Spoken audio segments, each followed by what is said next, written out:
ये क्वेश्चन आपका SBI और CDS में आ चुका क्वेश्चन है। ये इस क्वेश्चन के मैं शानदार ट्रिक आपको बताने वाला हूँ किस तरीके से आप सॉल्व कर सकते हो क्वेश्चन को समझ के और आप ऑप्शन की हेल्प से इस क्वेश्चन को सॉल्व करने वाले हो। कुछ ही सेकंड के अंदर आप सॉल्व करोगे यदि आप प्रैक्टिस करोगे तो मैं आपको सिखाने वाला हूँ। तो सबसे पहले हम क्वेश्चन पढ़ लेते हैं। वर्तमान में प्रिया राय से 6 वर्ष बड़ी है। प्रिया तथा मिन्नी की वर्तमान आयु का अनुपात 3:4 है। वर्तमान में राय मिन्नी से 14 वर्ष छोटा है।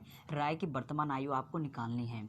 अब यहाँ पे सबसे पहले समझना होगा प्रिया कितनी बड़ी है, 6 वर्ष बड़ी है राय से 6 वर्ष बड़ी है। तो यहाँ पे प्रिया को मैं मान लेता हूँ P मान लेता हूँ और राय को मैं R मान लेता हूँ और यहाँ पे प्रिया P हो गया और मिन्नी हो गया M मान लेता हूँ मैं। ठीक है, तो मैं से यहाँ पे लिख देता हूँ। मैंने प्रिया लिखी यहाँ पे P और यहाँ पे राय लिख दिया R और मिन्नी लिख दिया यहाँ पे M।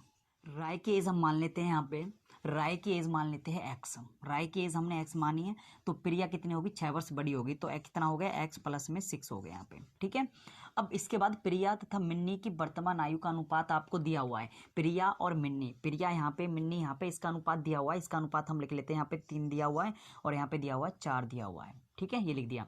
अब इसके बाद बोला गया वर्तमान में राय मिन्नी से 14 वर्ष छोटा है।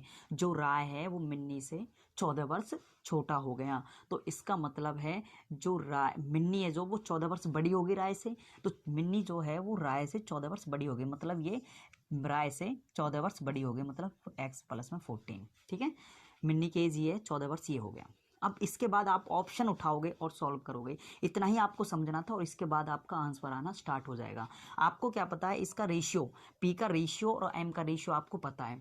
यदि P के रेशियो, जिस रेशियो से जो नंबर डिवाइड हो जाता है वो उसका क्या एज हो जाती है, उसका फैक्टर मान लेते हैं हम यहाँ पे। तो यहाँ पे देखिए सबसे पहले हम 16 उठाया। ये एज जो दी गई है वो राय की दी गई है। राय की एज हमने X मानी है तो इसकी एज हम 16 मानते हुए यहाँ पे 16 मैंने मानी एज, यहाँ पे 16 मान ली सबसे पहले। अब 16 जब इसकी होगी तो ये 6 साल बड़ा हो गया, तो 6 साल बड़ा कितना हो गया यहाँ पे, 16 + 6 कितना हो गया यहाँ पे, ये हो गया आपका 22। बस खाली यहाँ पे ये देखना है, चेक करना है क्या इस रेशियो से ये डिवाइड होता है, नहीं होता तो छोड़ दो, ये फर्स्ट आंसर नहीं है। इसी तरीके से 20 को उठाओगे, 20 मानोगे इसकी एज, 20 आपने एज मानी है तो 20 में 6 प्लस कर दीजिए, 20 में 6 प्लस कर दीजिए, कितना होगा 26। अब यहाँ पे 3 से डिवाइड होता है, इसके रेशियो से डिवाइड होता है, प्रिया के रेशियो से नहीं होता, तो ये भी इसका आंसर नहीं है। इस तरीके से 18 को उठाइए। 18 आपने उठाया, यहाँ पे 18 उठाया तो 18 ऐड किया, यहाँ पे 18 में कितना ऐड किया, 6 ऐड किया तो कितना हो गया 24 हो गया।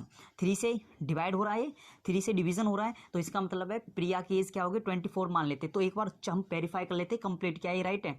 अब यहाँ पे ये 18 है तो ये जो मिन्नी है ये 14 वर्ष बड़ी है, तो मैं 18 में कितना प्लस कर देता हूँ, 14 प्लस कर देता हूँ, तो कितना आता है आपके पास यहाँ पे, ये आता है आपके पास यहाँ पे 32। क्या इसके रेशियो से ये डिवाइड होता है, हो जाता है। तो यहाँ पे ये इसके रेशियो, प्रिया के रेशियो से भी डिवीजन हो रहा है और यहाँ पे मिन्नी के रेशियो से भी डिवीजन हो रहा है, तो इसका मतलब है कि आपका आंसर C हुआ। इस तरीके से आप फाइंड आउट कर सकते हो।